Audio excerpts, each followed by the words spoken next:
لله الذي جعلنا من المتمسكين ببضاعة أمير المؤمنين. اللهم إياك نعبد وإياك نستعين. الصلاة والسلام لتحية الكرام على أشرف الأنبياء والمرسلين وأولاده الطيبين الطاهرين المعصومين. ثم الصلاة والسلام على سيد العابدين وزين الصالحين ومنار القانتين وخير الخيرتين وعلي بن الحسين.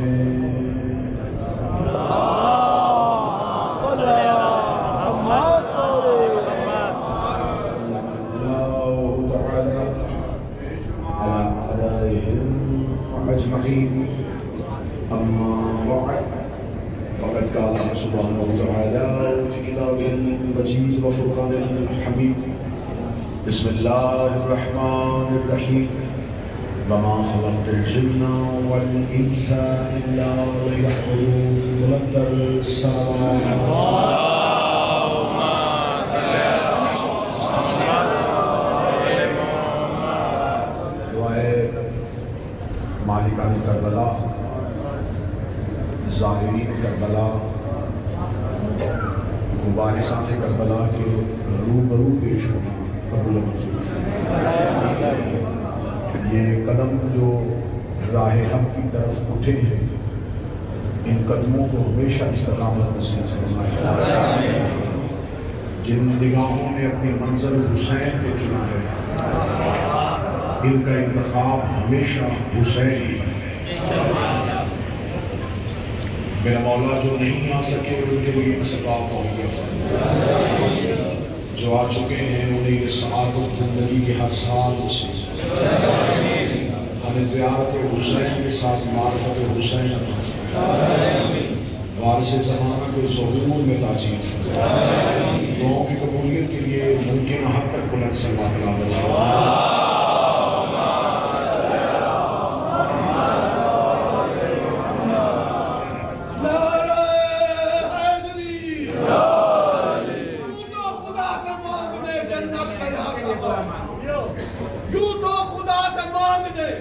جنت گیا تھا میں، کرب و بلا کو دیکھ کر نیت بدل گئی. یوں تو خدا سے مانگنے جنت گیا تھا میں، کرب و بلا کو دیکھ کر نیت بدل گئی. کرنا تھا جس کا انتظار بادشاہ تلک مجھے، کرنا تھا جس کا انتظار بادشاہ تلک مجھے، وہ تو ترے حسین پہ جاتے ہی مل گئے. خصوصی دعا فرمائیں کہ پاکستان سے جو لوگ بائی روڈ زمینی رستے سے کربلا آنے کے خواہش مند تھے، ان کے رستے میں جو رکاوٹیں ہیں کریم کربلا کرم فرماتے ہوئے رکاوٹوں کو دور فرمائے. اور جو موجود ہیں وہ ان کی جانب سے نیابت کرتے ہوئے قدم بارگاہ حسین کی طرف اٹھائیں. میں نے آپ کے سامنے اللہ کی قرآن سے ایک شبرہ آفاق آیت تلاوت کی ہے. یہ تو تھوڑی کہانی جس میں خداوند متعال انسان کو انسان کی تخلیق کا مقصد بیان کر رہا ہے. وما خلقت الجن والانس الا لیعبدون. خدا کہہ رہا ہے کہ میں نے تمہیں جو خلق کیا ہے، جو میں تمہیں بنایا ہے، اس کے پیچھے مقصود پروردگار الا سوائے اس میں کچھ نہیں ہے. لیعبدون کہ تم میرے عبادت گزار ہو جاؤ، تاکہ تم میری عبادت کر سکو. خداوند متعال نے اس آیت میں واضح طور پر بتا دیا ہے کہ خلقت جن و انس صرف اور صرف اسی مقصد کے تحت ہوئی ہے کہ وہ خدا کی عبادت کرے. جب خدا اللہ کہہ دیتا ہے تو پھر غیر کی گنجائش نہیں ہے. وہ ہم سے یہ کلمہ بھی پڑھوا سکتا تھا کہ کہو اشہد ان اللہ، کہہ دو کہ اللہ ہے، لیکن اس نے کہا کہ اگر یہ کلمہ پڑھو گے کہ اللہ ہے تو میری وحدانیت میں دوسرے کے آنے کی گنجائش باقی رہے گی کہ وہ اللہ تو ہے لیکن کوئی دوسرا اللہ بھی ہو سکتا ہے. اس لیے اس نے کہا کہ پہلے لا کرو کہ اس کے سوا کوئی ہو ہی نہیں سکتا. خدا انکار پہلے کرواتا ہے اور اقرار بعد میں کرواتا ہے. خدا یہ چاہتا ہے کہ تم جہاں اللہ کہہ دو پھر اب دروازہ بند ہے, اب کچھ بھی نہیں ہو سکتا. لہذا جہاں اللہ آ جائے وہاں کسی چیز کی بھی گنجائش باقی نہیں. یہاں اس آیت میں بھی لفظ اللہ استعمال ہوا ہے, وَمَا خَلَقْتُ الْجِنَّ وَالْإِنسَ إِلَّا لِيَعْبُدُونِ. کوئی اور مقصد نہیں ہے الا صرف عبادت. اس کا مطلب اب کوئی بھی چیز انسان کی تخلیق کے مقصد کی صورت میں بیان ہو ہی نہیں سکتا. معاشرے کے لیے پیدا ہوا ہے, گھر بار کے لیے پیدا ہوا ہے, خدا کہہ رہا الا کوئی کام نہیں میں نے تم سے لینا, صرف تم سے میں عبادت مانگتا. آیت آپ نے ہزاروں دفعہ سنی ہے لیکن یہ نوکر زاویہ پہلی دفعہ استعمال کر رہا ہے کہ خدا انسان سے کہہ رہا ہے کہ میں تم سے صرف عبادت مانگتا. جس اللہ نے ہمیں پیدا صرف عبادت کے لیے کیا ہے, پھر وہ ہم سے ہر وقت عبادت کیوں نہیں کرتا؟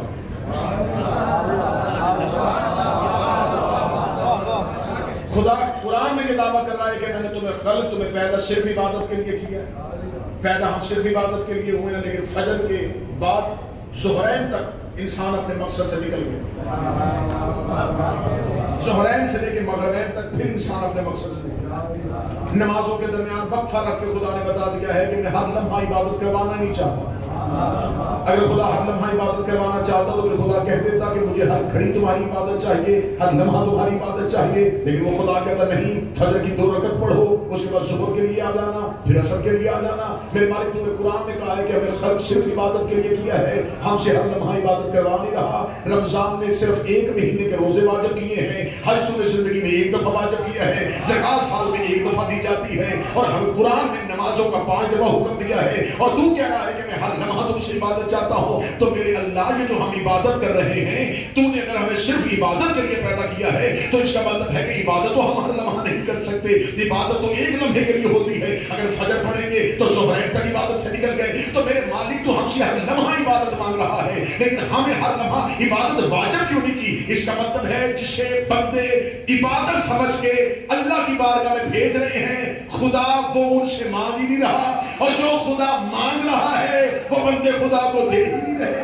جس کا مطلب اللہ ہر لمحہ عبادت مانگتا ہے. تو میں زائرین کربلا کو گواہ بنا کے کہوں گا کہ مجھے علماء کرام بتائیں وہ کون سی ایسی عبادت ہے جو چلتے بھی ہو سکتی ہے, بیٹھے بھی ہو سکتی ہے, سوتے بھی ہو سکتی ہے, جاتے بھی ہو سکتی ہے.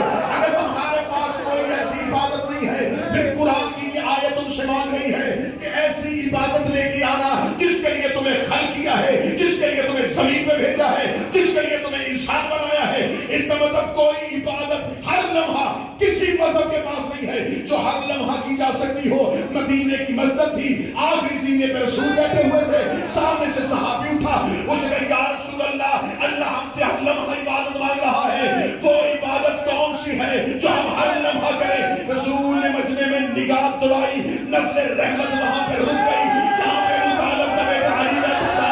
وہ کون یا علی ابن ابی طالب, اے علی اٹھ کے کھڑے ہو جائیے.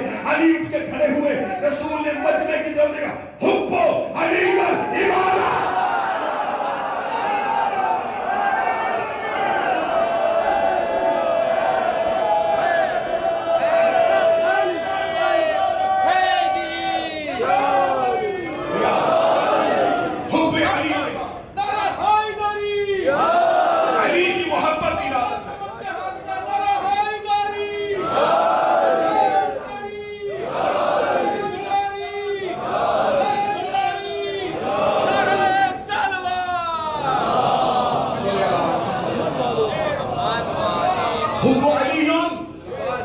علی کی محبت عبادت, یہ وہ عبادت ہے جو سوتے بھی ہو سکتی ہے. اس سے بہتر جملہ اس موقع کے علاوہ کہیں نہیں ہو سکتا. کوئی مذہب ایسا ہے جن کے ہاں چلنا عبادت ہو.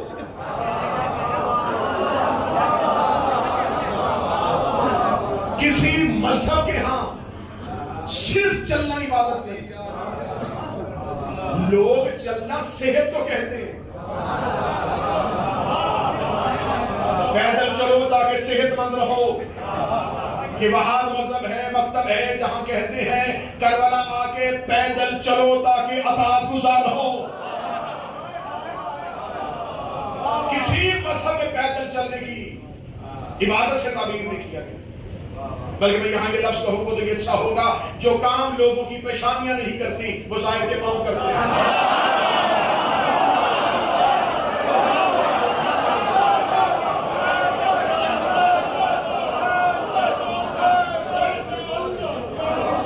میں تمہارے پاؤں کے چھالوں سے منکر کی پیشانی کے ہزاروں سجدوں کے نشان ماروں.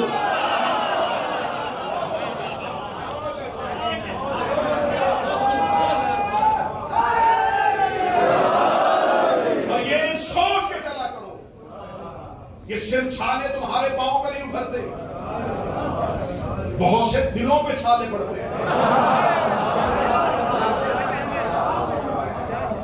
یہ باہر پیدل چلنا ہے کہ تمہارے چلنے سے طاغوت گھبرا رہا ہے. خدا کہہ رہا ہے کہ میں تم سے عبادت مانگ رہا ہوں اور واحد عبادت ہے جو ہر لمحہ ہو سکتی ہے، وہ ہے علی کی محبت. تھکاوٹ آپ کے چہروں پہ ہے لیکن میں مودت علی کی مسکراہٹ دیکھنا چاہتا ہوں. علی کی محبت ثواب نہیں عبادت ہے. مسجد کو چندہ دینا ثواب ہے، علی سے محبت کرنا عبادت ہے. دل میں علی ہو تو سانسے کی تسبیح بن جاتی ہے،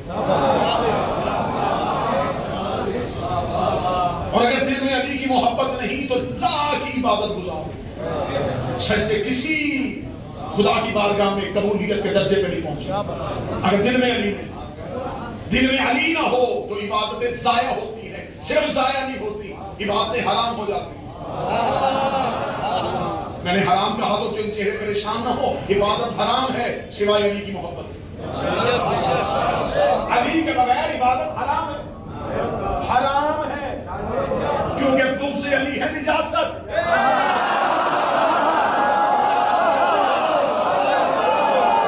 بغض علی نجاست. کسی برتن میں نجاست کا ایک قطرہ بھی گر جائے اس کے بعد جو بھی چیز پاک ڈالو گے وہ چیز نجس ہو جائے گی، کیونکہ نجاست میں شامل ہو گئی. اگر دلوں میں بغض علی کی نجاست ہو قرآن بھی پڑھتے جاؤ بے فائدہ ہو جاتا ہے. اور اگر دل میں محبت علی ہو. چلے میں یہاں سمان بن مہران ایک صحابی ہے میرے مولا، اس کا ایک واقعہ مجھے یاد آ گیا. میرے چھٹے شہنشاہ محمد علی تکیے کے ساتھ ایک لگا کے بیٹھے، سامنے سے سمان نے آ کے کہا مولا کیا خوبصورت جو اللہ کا ہے. سما کیوں ہے؟ مولا ایک سوال کرنا چاہتا. سوال کرنے سے پہلے امام نے اس کے چہرے کی حالت کو دیکھا اور دیکھے گا اچھا تو اپنا سوال بات نہیں کرنا، پہلے مجھے بتا ما اشرف من الناس، انسانوں میں سے سب سے زیادہ خطرناک کون ہے؟ یہ امام نے سوال کیا اپنے صحابی سے، ما اشرف من الناس، انسانوں میں سب سے زیادہ خطرناک انسان کون ہے؟ سلام مسکرا کے کیا کہا نحن ہم. مولا فرمایا کیوں؟ یہ کہا مولا ہم ہی انسانوں میں خطرناک ہیں. ہم آپ سے محبت کرتے ہیں، لوگ ہمیں کبھی رافضی کہتے ہیں، کبھی کافر کہتے ہیں، کبھی گمراہ کہتے ہیں، کبھی جہنمی کہتے ہیں. کتنی چیزیں لوگ ہمارے نام پہ لگا دیتے ہیں تو ہم ہی خطرناک ہوئے جن سے زمانہ اتنا گھبراتا ہے. جملہ میرے امام کا، امام نے فرمایا سلام پہلی بات ذہن میں رکھنا، یہ نہ دیکھا کرو کہ لوگ تمہیں کیا سمجھتے ہیں، یہ دیکھا کرو ہم تمہیں کیا سمجھتے ہیں. کبھی یہ نہ سوچنا کہ لوگ تمہیں کیا کہہ رہے ہیں، یہ دیکھو ہم تمہیں کیا کہہ رہے ہیں.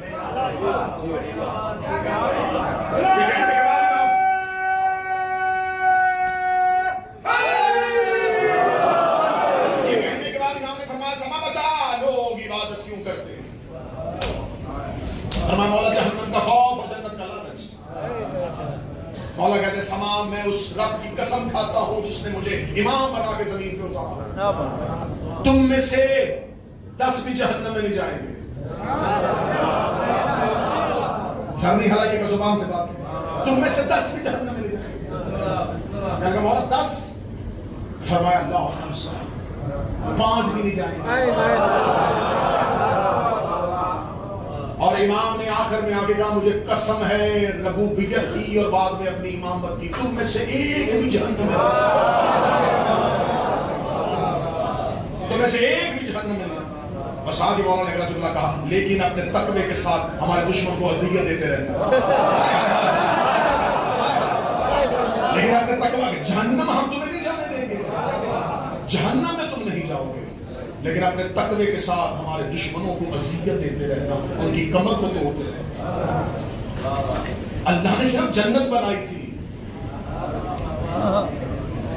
میں بار بار جملے زومانی استعمال کر رہا ہوں تاکہ آپ کا تجسس سمجھنے سے، خدا نے صرف جنت بنائی تھی، اسے کیا ضرورت تھی جہنم بنانے کی کہ اپنے ہی انسانوں کو آگ میں جلائے؟ اسے صرف جنت بنائی تھی، جہنم علی کے دشمنوں نے بنوائی ہے۔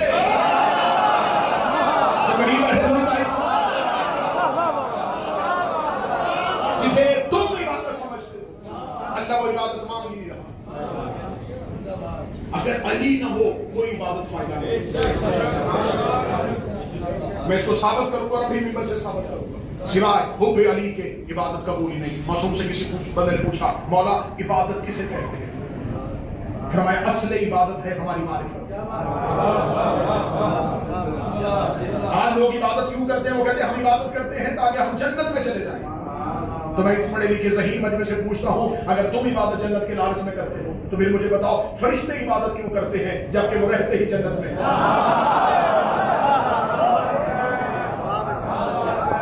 مقصد عبادت انسان تو جنت ہو سکتا ہے، فرشتوں کی عبادت کا مقصد تو جنت نہیں، وہ تو رہتے ہی جنت میں۔ اس کا مطلب ہے بندے جس لالچ میں عبادت کر رہے ہیں وہ معصوم نے فرمایا تھا، مولا فرماتے ہیں 3 طرح کی عبادت ہوتی ہے، 2 طرح کی قبول نہیں، 1 طرح کی ہے۔ امام نے فرمایا ایک ہوتی ہے خوف کی عبادت، ایک ہوتی ہے لالچ کی عبادت، ایک ہوتی ہے محبت کی عبادت۔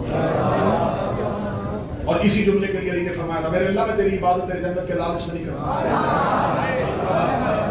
میں تیری عبادت تیرے جہنم کے ڈر سے نہیں کرتا۔ یہ تو عام شیعہ کو بھی پتا ہے کہ علی کو جنت کا لالچ ہو نہیں سکتا، جہنم کا ڈر ہو نہیں سکتا، جس کے نوکر جنت اور دوزخ تقسیم کرنے کے معاملے میں اسے جنت کا لالچ کیسا لیکن جہنم کا خوف کیسا؟ شیعہ آج بھی پہلے جملے میں رکے ہوئے ہیں کہ علی نے فرمایا تھا میں جنت کے لالچ میں نہیں کرتا، میں جہنم کے خوف سے نہیں کرتا۔ اس جملے کے پہلے حصے میں بدل نہیں ہے، اگلے حصے میں علی کا فضائل ہے۔ علی فرماتے ہیں میں عبادت جنت کے لالچ سے نہیں کرتا، جہنم کے ڈر سے نہیں کرتا، میں تیری عبادت سے یہ کرتا ہوں تو اس اہل ہے کہ تیری عبادت کی جائے۔ میں قرآن کی قسم کھا کے کہتا ہوں کسی نبی نے بھی اللہ کی اہلیت پہ بات نہیں کی سوائے علی کے۔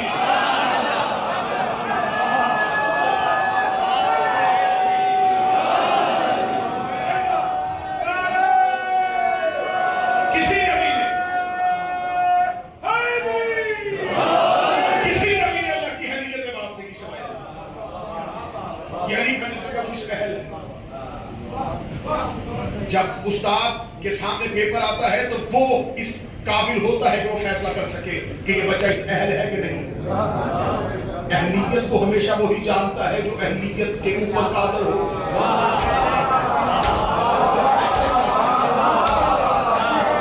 حسین نے 72 کیوں چنے؟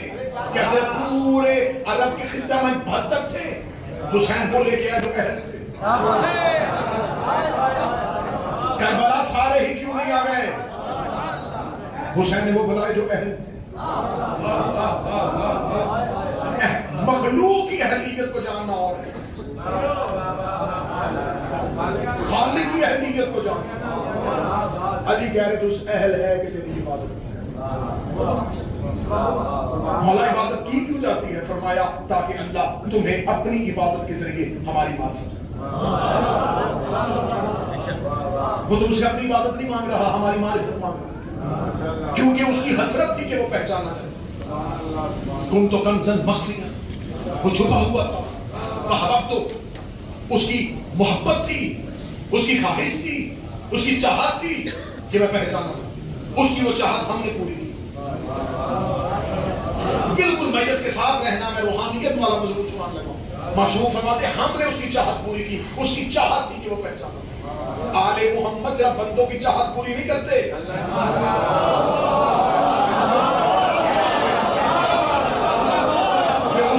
یہ اس بے چاہت کی چاہت کو بھی جانتے ہیں. ابھی یہ زمین پر نہیں آئے، ابھی بشریت کا لبادہ نہیں ہے، ابھی اسی کے نور کے اندر رہتے ہیں، اور اس نے چاہا کہ میں پہچانا جاؤں. اس کی چاہت کو انہوں نے محسوس کی.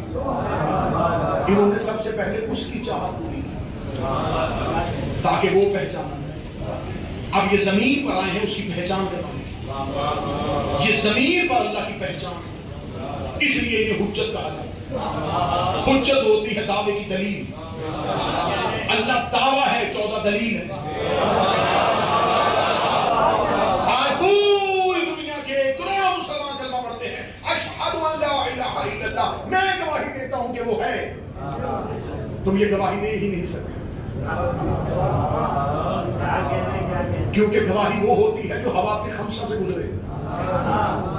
اللہ نے 5 حصے انسان کو دیے، 5 حصوں میں سے کوئی چیز نکلے تو آپ اس پہ گواہی دے سکتے ہیں. آپ کو اللہ نے دیکھنے کی قوت دی، سونگنے کی قوت دی، چکھنے کی قوت دی ہے، سننے کی قوت دی ہے، مس کرنے کی قوت دی. کسی چیز کو آپ دیکھ نہیں سکتے، چھو سکتے. کسی کو چھو نہیں سکتے، اس کی خوشبو کو محسوس کر سکتے، اس کے ذائقے، اس کی لذت کو. اللہ ان 5 حصوں میں آیا ہی نہیں. جب اللہ ان 5 حصوں میں ہے ہی نہیں تو پھر مخلوق نے اسے پہچانا کیسے کہ وہ ہے؟ تمہارے پاس کیا دلیل ہے اللہ کے ہونے کی کہ وہ ہے؟ کہاں پہ ہے؟ آسمانوں پہ؟ تو زمینوں پہ کون ہے؟ اللہ کہاں پہ ہے؟ جیسے جیسے تم توحید کو اس کے بغیر سمجھنا شروع کرو گے اتنے مشرک ہوتے چلے گئے.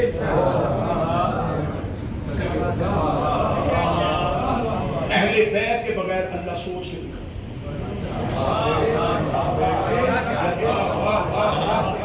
تمہارے پاس کیا دلیل ہے کہ وہ ہے؟ کہہ رہی ہے زمین بتاتی ہے کہ وہ ہے. تم نے زمین سے اللہ پہچانا ہے. تم یہ بار بار کہتے ہو اللہ اکبر، اللہ سب سے بڑا ہے. تو سب وہ دیکھتا ہے جو سب جانتا ہو. میں کہوں گا اس کمرے سے یہ بارگاہ بڑا ہے، اس کا مطلب میں نے اس سے بھی دیکھا اور اس سے بھی دیکھا.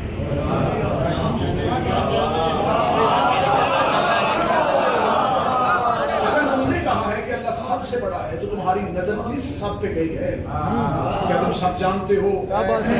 کیا تم نے آسمان کی بلندیاں اور بالین کی وسعت کو دیکھ لیا ہے؟ کیا تم سمندروں کے نیچے تک دیکھ سکتے ہو؟ تم تو بادلوں کو آسمان کہتے ہو.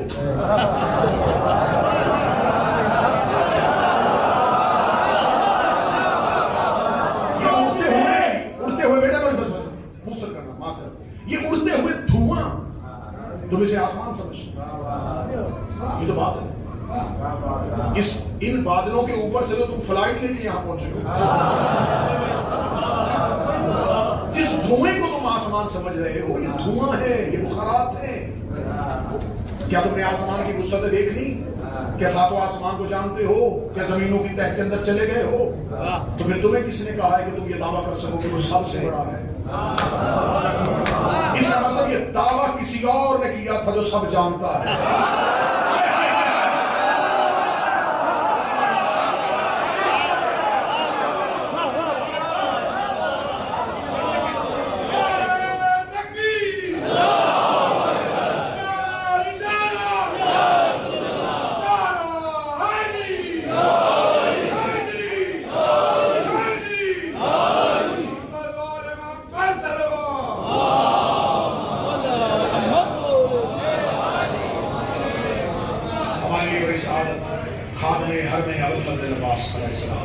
ماوی حرم کے مخصوص حاضر جناب اللہ سرکار حضرت علامہ کرم حیدری صاحب مجلس میں شریک.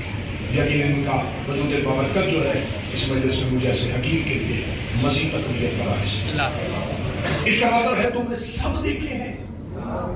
اس کا مطلب یہ دعویٰ پہلی بار اس نے کیا ہے جو سب جانتا ہے.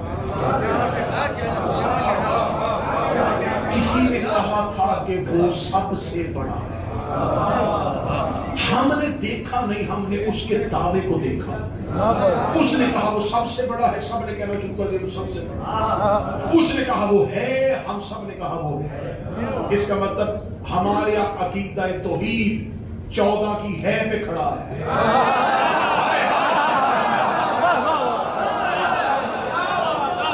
ہمارے پاس کوئی عقیدہ توحید نہیں، ہم اس اللہ کی لطف اور کمال کو چھو ہی نہیں سکتے. ہمیں انہوں نے کہا ہے، ہم نے کہا ہے. انہوں نے کہا وہ سب سے بڑا ہے، ہم نے کہا سب سے بڑا ہے. انہوں نے رحم کر کے بتایا کہ وہ رحیم ہے. انہوں نے کرم کر کے بتایا کہ وہ کریم ہے. دعویٰ اس نے کیا تھا، دلیل انہوں نے دی. کیونکہ وہ جس کو جسمانیت سے ابھر رہا ہے وہ زمین پر آ نہیں سکتا تھا. آج تک دنیا کے پاس اللہ کے صرف 99 نام آئے اور وہ صفاتی نام ہے. علی نے جوشن کبیر میں اللہ کا 1000 نام بتایا ہے. اور یہ کہہ رہے نحن اسماء الحسنی، وہ جو اس کی اسماء ہے نا وہ ہم ہیں. کیونکہ جتنے بھی اس کی اسماء ہیں وہ سارے صفات کے ساتھ متعلق ہیں اور ہم آل محمد اس کی صفات ہیں. اس کا مطلب ہے کہ اس نے انہیں زمین پر اتارا تاکہ اس کی پہچان ہو. اب اسے چاہیے اپنی پہچان. انہوں نے زمین پر آگے عبادت کر کے بتایا کہ اسے جھکنا کیسے. یہ کھڑے ہوئے، ہم نے اسے قیام کہہ دیا. یہ اس کی خشیت کے سامنے جھکے، ہم نے اسے رکوع کہا.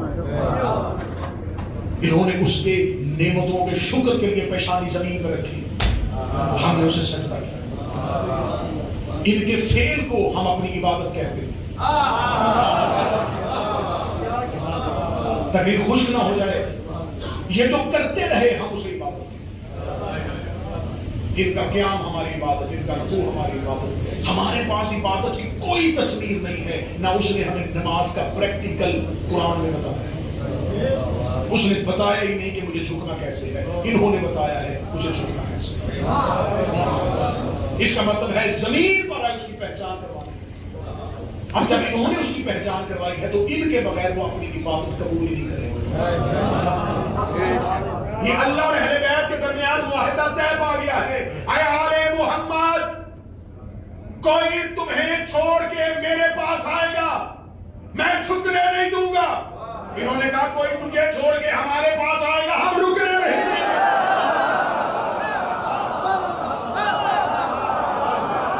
یہ رکنے نہیں دیتے، وہ جھکنے نہیں دیتے. وہ کہا 1000 سجدے لے کے آؤ مگر یہ نہیں، میں کوئی سجدہ قبول نہیں کروں گا کیونکہ میں نے تمہیں عبادت دی ہی ان کی معرفت کے لیے. انسان جب عبادت کرتا ہے تو عبادت بدن نہیں کرتا، روح کرتے. عبادت کا مکلف بدن نہیں ہے، روح ہے. عبادت سے اٹھنے بیٹھنے کے لیے جسم کام کرتا ہے، رکھتے بناتا ہے، رکوع کرتا ہے، سجدہ کرتا ہے، وضو کرتا ہے، مسح کرتا ہے. بدن عبادت نہیں کرتا، عبادت روح کرتا. بدن مٹی سے، روح نور سے. اس لیے جب موت آتی ہے ہر چیز اپنے اپنے مرکز کی طرف واپس چلی جاتی ہے. بدن عناصر اربعہ سے بنا ہے، اس کے جتنے ایلیمنٹس ہیں سارے زمین سے ہیں. مٹی، پانی، آگ، ہوا، یہ چاروں زمین سے. جس سے انسان کی باڈی، جس سے انسان کا جسم بنا. آپ کو کبھی خبر ہوئی ہے کہ یہ درباروں پہ رنگ کے نیچے دیا کیوں چلتا ہے، چراغ کیوں چلتا ہے؟ چراغ کے اندر وہ سارے اجزاء ہیں جو انسانی بدن میں ہیں. یہ مٹی سے بنتا ہے، اس کا تیل پانی کی قسم ہے، اس کے اندر آگ بھی ہے، اس کے اندر ہوا بھی ہے. خدا نے 4 عناصر سے مل کے انسان کو بنایا، مٹی، پانی اور آگ. یہ پنجرا ہے، بدن پنجرا ہے. اس کے اندر جو اصل چیز ہے وہ روح ہے جو خدا نے آسمان سے اتاری. وہ روح اس بدن کے پنجرے میں قید ہے. بدن اور روح اکٹھے رہ ہی نہیں سکتے کیونکہ دونوں میں ضد ہے. تقریر کا تعلق داد سے نہیں ہے، سمجھ نہیں سکتے. بدن اور روح دونوں اکٹھے ہو نہیں سکتے، دونوں میں ضد ہے. جیسے سورج اور چاند اکٹھے نہیں ہو سکتے، مشرق و مغرب، پانی اور آگ اکٹھے نہیں ہو سکتے. بدن اور روح اکٹھے نہیں ہو سکتے. کیوں؟ بدن کثیف ہے، روح لطیف ہے.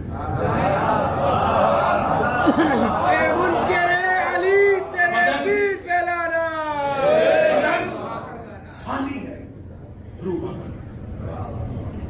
بدن نجس ہے، روح طاہر. یہ دونوں اکٹھے جڑی نہیں رہے تھے، بدن اور روح اکٹھے، کیونکہ دونوں میں ضد تھی. خدا نے تیسری چیز خلق کی جسے نفس کہتے ہیں. نفس کو درمیان میں رکھا اور بدن اور روح اکٹھے ہو گئے. نفس ان کو جوڑنے کا ایک طریقہ تھا جس نے بدن اور روح کو. موت جسم کو نہیں آتی، نہ روح کو.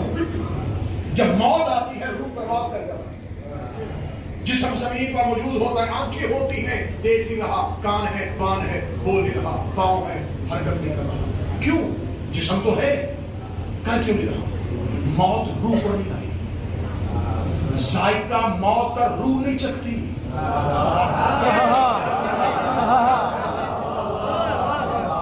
اور نفس بھی معدوم نہیں، موت کا ذائقہ چکھتا ہے بس. روح کو موت نہیں آتی، روح آزاد ہو جاتی. بدن زمین پہ چلا جاتا ہے کیونکہ جو جہاں سے نکلتا ہے اس طرف چلا جاتا ہے. یہ تو کشش ثقل کا قانون نیوٹن نے دیا تھا. اسے کس طرح دیکھا تھا؟ وہ بیٹھا ہوا تو اسے سیب گرتے ہوئے دیکھا. اس نے گریوٹی کا رول دے دیا. اس نے کہا زمین کے اندر کشش ہے، یہ سیب اوپر بھی جا سکتا ہے، یہ نیچے کیوں گرا؟ اس کا مطلب زمین کھینچتی. اور آج تک اس تھیوری کو چیلنج نہیں کیا جا سکا. یہی لا آج تک ہے کہ زمین کھینچتی ہے، اس لیے کہ اس نے گرتا ہوا سیب دے کے بتا دیا زمین کے اندر ایک ایسی پاور ہے جو ہر چیز کو اپنی طرف کھینچ رہی ہے. جو جس کا مرکز ہوتا ہے اسے وہ کھینچ لیتا ہے. زمانے نے نیوٹن کا گرتا ہوا سیب دیکھا ہے، علی کے دروازے میں گرتا ہوا ستارہ میں.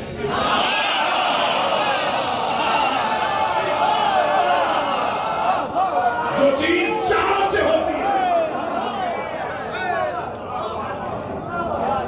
ہم نے یہ دیکھ لیا کہ زمین کے اندر طاقت تھی، اس نے سیب کو گرا دیا. وہ یہ نہیں پتا چلا کہ زہرا کی دہلیز میں وہ طاقت تھی کہ اس نے آسمان کا ستارہ ٹوٹا نہیں، گرا ہے. ہاں ستارے ٹوٹتے ہیں زمین پر، مختلف جگہوں پہ آپ کو نظر آئے گا یہاں ستارہ ٹوٹ گیا، یہاں ٹوٹا نہیں ہے. اب ہر چیز اپنے اپنے مرکز کی طرف جائے. جو چیز جہاں سے نکلتی ہے وہاں چلی جاتی ہے، کیونکہ یہ قانون ہے، یہ فطرت کا قانون ہے. چیزیں اپنے مرکز کی طرف پلٹ جاتی ہیں. روح نور سے ہے، آسمان کی طرف چلی گئی. بدن مٹی سے، مٹی کی طرف چلی. عبادت بدن نہیں کرتا، روح کرتی. روح صرف عبادت نہیں کرتی، روح معرفت دیتی ہے. مصلی پہ آؤ، ہاتھ اٹھاؤ. ہاتھ ایسے کیوں نہیں، ایسے کیوں اٹھائے، ایسے کرنے، ایسے کیوں کی؟ کسی نے کہا ہے کہ ایسے کرنے. ایک ہاتھ اٹھاؤ، کہتے نہیں، دو اٹھاؤ. مسلمان اتنے اطاعت کے پابند ہیں کہ بچوں کو بتاتے ہیں کہ بیٹا رائٹ ہینڈ یوز کرتے ہیں کھانا. تو یہ اللہ کا ہاتھ نہیں، یہ اللہ نے نہیں بنایا، دونوں ایک جیسے نہیں. تو اسے کھانے دو، کہتے نہیں نبی نے منع کیا ہے. اس کا مطلب نبی جس ہاتھ سے منع کر دے، بندے آج تک اس ہاتھ سے رکے ہوئے ہیں.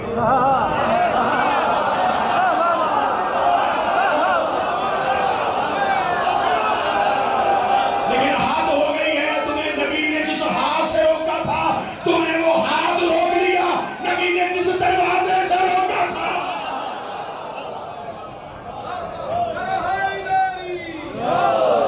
تمہیں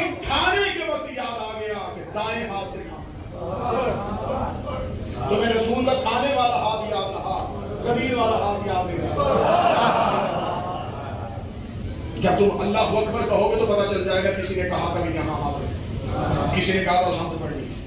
اب جب عبادت کرو گے تو کوئی یاد آئے گا جس کی وجہ سے عبادت کرو گے. تو اللہ تمہیں مصلی پہ لا ہی اس لیے رہا ہے کہ تمہیں وہ یاد رہے.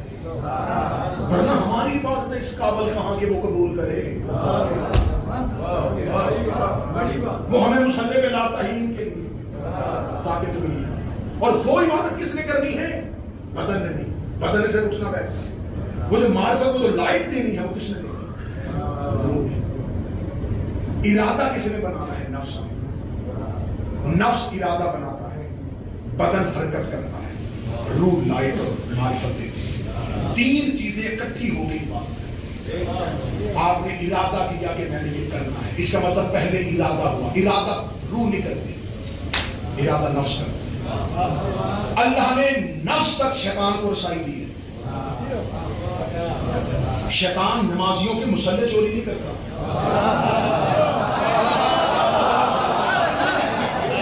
یہ وضو کا پانی نہیں گراتا، یہ ارادہ تبدیل کرتا ہے، یہ ارادہ بدلتا ہے، کیونکہ اس کا روح تک اختیار نہیں، بدن تک اختیار نہیں، یہ انسان کے نفس تک اختیار رکھتا ہے۔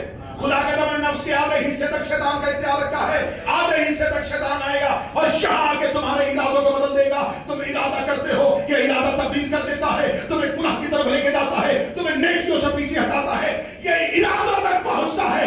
میں نجف اور کربلا دو حرموں کے درمیان بیٹھ کے چیلنج کر رہا ہوں، شیطان نبیوں کے ارادوں تک پہنچا ہے۔ اس نے ابراہیم کا ارادہ بدلنے کی کوشش کی، اس نے اسماعیل کا ارادہ بدلنے کی کوشش کی، اس نے حاجرہ کا ارادہ بدلنے کی، یہ نبیوں کے ارادوں تک آیا ہے، کربلا میں جون تک بھی نہیں آیا۔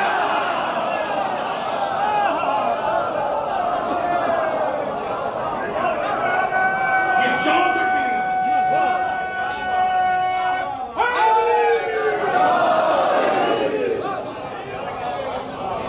یہ حبیب تک بھی نہیں آیا، یہ زہیر تک بھی نہیں آیا۔ آپ کہیں گے اس کا مطلب یہ ہے کہ آپ نے صحابہ حسین کو یہ کہا کہ معاذ اللہ نبیوں کے پاس نہیں آؤ، تمہیں بتاؤ کہ حسین کی صحابہ کے پاس اختیار ہے۔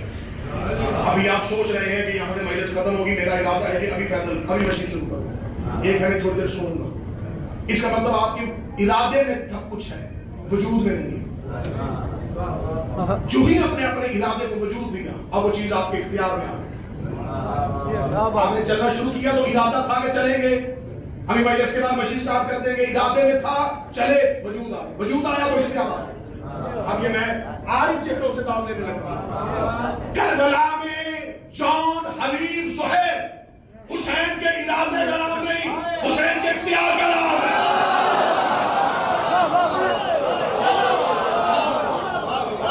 جون حسین کا ارادہ نہیں، اختیار، زہیر اختیار، حبیب اختیار ہے، حسین کا اختیار ہے، اور شیطان ارادوں تک آتا ہے، اختیار تک نہیں آتا ہے۔ حسین اپنے ہی خیمے میں اختیار دکھاتے رہتے، آج مولوی کہہ دیتا جب تک حسین کے پاس تھے تب تک اختیار تھا، حسین کا اتنا ہی تھا کہ حسین اپنے پاس آنے کے بعد اپنا اختیار دے دیتا ہے۔ حسین چلو زمانے کو یہ بھی بتا دیتے ہیں، حسین نے شب عاشور ایک ادھر سے بلایا، ایک ادھر سے بلایا، حسین نے حر کو ادھر سے نکال کے زمانے کو بتا دیا جتنا اختیار ادھر ہے اتنا اختیار ادھر ہے۔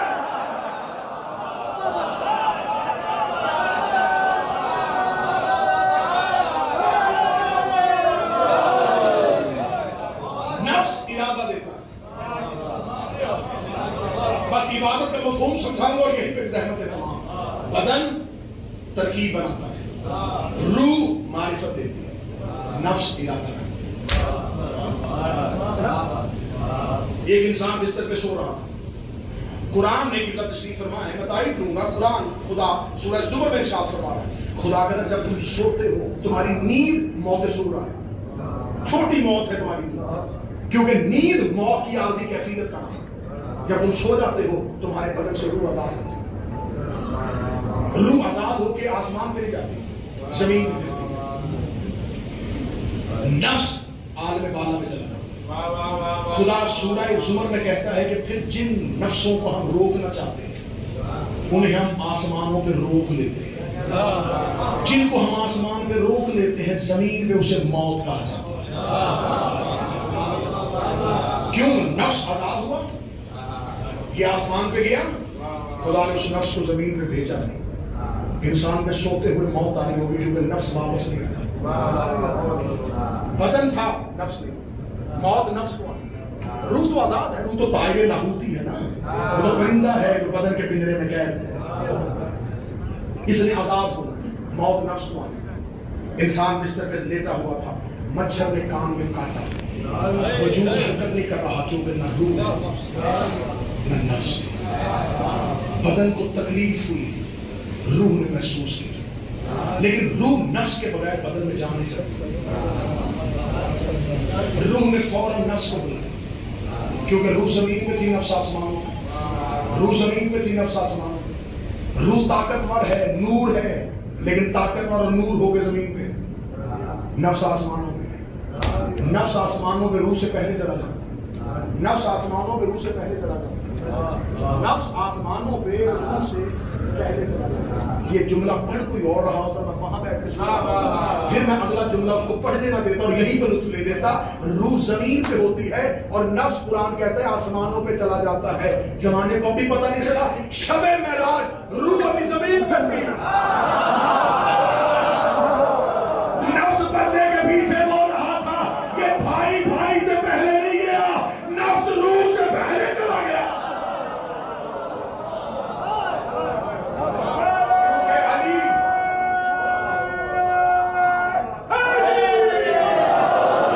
نفس اللہ بھی ہے, نفس رسول بھی ہے.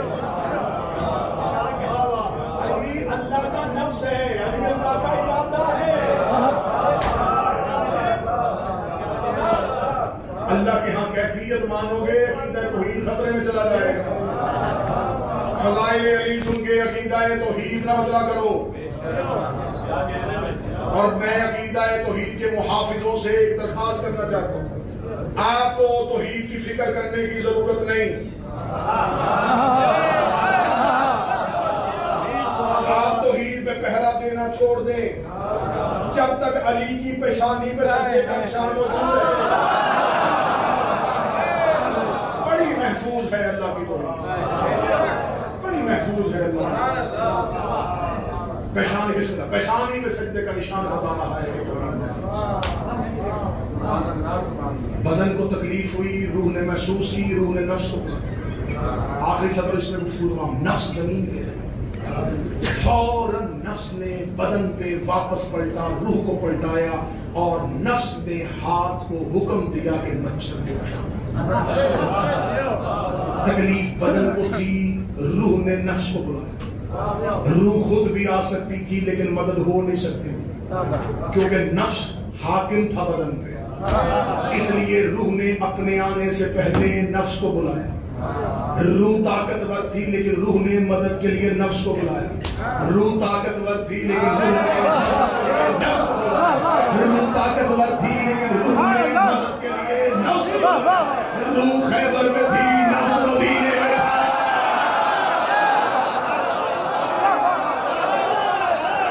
روح خیبر میں تھی, نفس مدینے میں تھا. بھائی بھائی کو نہیں بلا رہا. اسلام کے بدن کو خطرہ تھا, روح نے نفس کو. میں ہمیشہ کہتا ہوں, لوگ کہتے ہیں کہ منبر پہ فضائل کم پڑے تبلیغ کرے. میں کہتا ہوں گھسیٹ کے بدن مسجد میں لانے سے بہتر ہے روحوں کو حسین کی معرفت دو.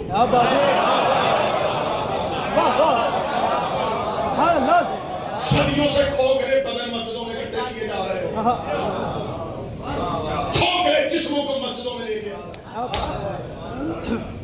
روحوں کو معرفت دو, روحوں کو روشنی دو. آگ اندر لگے گی, باہر خود ہی آ جائے گی. بلا کی طرف کر رہے ہو, چل بدل رہے ہیں, چلا رو رہی ہے. کیوں چل رہے ہو, کس لیے چل رہے ہو؟ جسم صرف حرکتیں کر رہا ہے, معرفت روح کے پاس ہے. روح روشنی دیتے ہیں, طاقت تو روح کے پاس ہے, ارادہ نفس کے پاس ہے. اس کا مطلب ہے اصل عبادت روح کرتی ہے. اگر اس کے پاس معرفت بھی نہ ہو تو جسم پوری زندگی اٹھتا بیٹھتا رہے. جب تک معرفت نہیں, خدا کہہ رہا ہے میں تمہیں خلق کیا ہے صرف عبادت ہے. وہ عبادت ہے 14 کی معرفت. خدا کہہ رہا ہے میں نے تمہیں پیدا ہی ان کی معرفت کے لیے کیا ہے. جب تک ان کی معرفت نہیں ہوگی میرے سجدے تمہیں کوئی فائدہ نہیں. کسی مذہب کے پاس روح کو زندہ رکھنے کا بہانہ نہیں ہو سکتا. تم کربلا آئے ہو اپنے روح کی تازگی, روح مطمئن ہوتا ہے. تمہیں گرمی, دھوپ, شدت, پاؤں کے چھالے,